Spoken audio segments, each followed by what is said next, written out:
Hello! In this video we're going to learn about a substantially new kind of logic that we add to the logic we've been learning about through the course of the semester.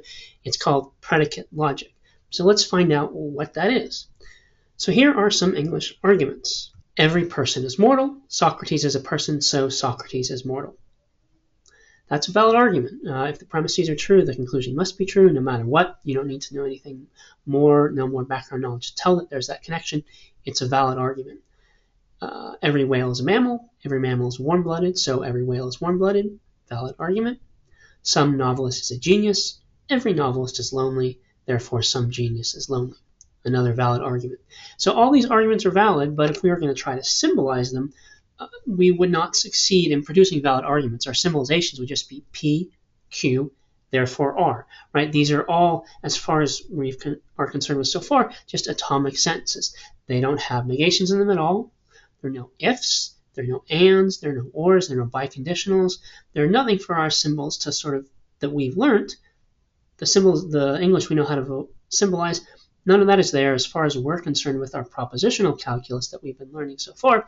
Those are all just atomic sentences. So P, Q, therefore R, not a valid argument. So we cannot symbolize these in a way that they come out valid. So that's a drawback. And so we need to expand our language to what we're going to call predicate logic.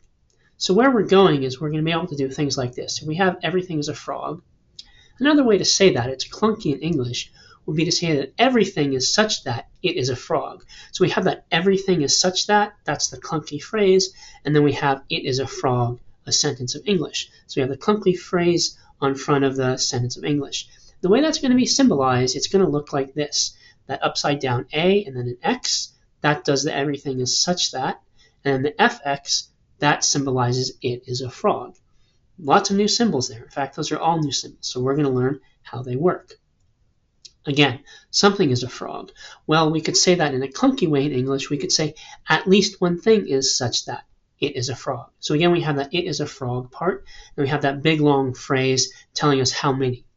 Well, in the logical language, we would end up saying backwards E or some X, Fx. There's at least one value of X such that Fx. So the Fx, again, symbolizes that it is a frog part, and that at least one thing is such that we have the backwards E and then an X. We could symbolize nothing as a frog. That would be the denial of what we were just looking at. It is not the case that at least one thing is such that it is frog, so we put a negation on front of the previous symbolization, negation of some X, Fx. Some frog is green, more complicated now. Well, at least one thing is such that it is green and a frog. So this would be, in this case, we have that at least one thing is such that, so that would be the sum X. And then it is green and it is a frog. Well, that's going to be Fx and Gx. Or, lastly, every frog is green. What would that look like? Everything is such that if it's a frog, it's green. So we have if it's a frog, it is green. So that'd be if Fx then Gx. And on the front of that, we have everything is such that. So that's where we're going. That's what we're going to be, but of course this should be fairly mysterious to you right now. And so that's what we're going to learn about in this and the coming modules. So in the next video, I'm going to introduce the grammar for our new language, for our new expanded language. It's going to include our old language, but we're going to have all these new symbols and new grammatical rules for them. And I'm going to talk about how the atomic formulas, the basic pieces, work. And then after that, in a subsequent video, we're going to learn about how that upside down A and the backwards E, that's really what we care about. We call those quantifiers because they tell us how many, at least one, or all.